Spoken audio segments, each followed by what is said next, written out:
ప్రభుత్వం యొక్క బాధ్యత, పాలకుల యొక్క బాధ్యత, నీకు నదీ ప్రవాహం ఉంటున్నటువంటి యొక్క జాగాలల్లా ఎంక్రోచ్మెంట్స్ ని ఆపాలి.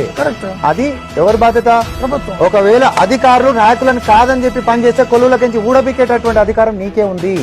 కానీ మా పని చేయలే, నువ్వే వచ్చి రోడ్ వేసినావు, నువ్వే వచ్చి కరెంటు మీటర్లు పెట్టినా అంటున్నావు, వాళ్ళే లేఅవుట్లు వేసిన దొంగలని చెప్పి మేము అంటున్నాము. ఈ రోజు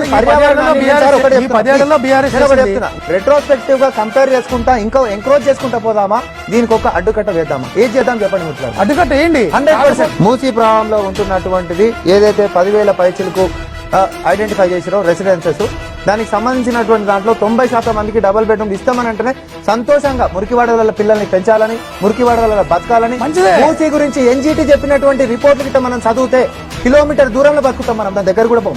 ఈరోజు అడ్డమైనటువంటి రోగాలకి నగరంలో నడిబొడ్డున ఉంటున్నటువంటి మూసీకి ప్రక్షాళన అనేటటువంటి ఒక యజ్ఞాన్ని కాంగ్రెస్ పార్టీ తలపెట్టింది. గూగుల్ మ్యాప్స్ గిట్ట మనం కంపేర్ చేస్తే 10 సంవత్సరాల ముందు ఎవరైతే మూసీ నదిని తేమ్స్ చేస్తామని మాట్లాడినటువంటి నేతలు Musi river front development corporation అని చెప్పి చాయ్ కప్పులు, కాఫీలు, స్నాక్స్, జీతబత్యాలు అని చెప్పి సుందరీకరణ అని చెప్పి ఒక 4 కిలోమీటర్లు చేసి వరదలు కొట్టుకుపోయిందని చెప్పి కాకమ్మ కథలు రాసినటువంటి మీరు ఈరోజు వచ్చేసి పేదల పక్షాన్ని కొట్లాడుతున్నట్టు డ్రామాలు చేస్తుంటారు.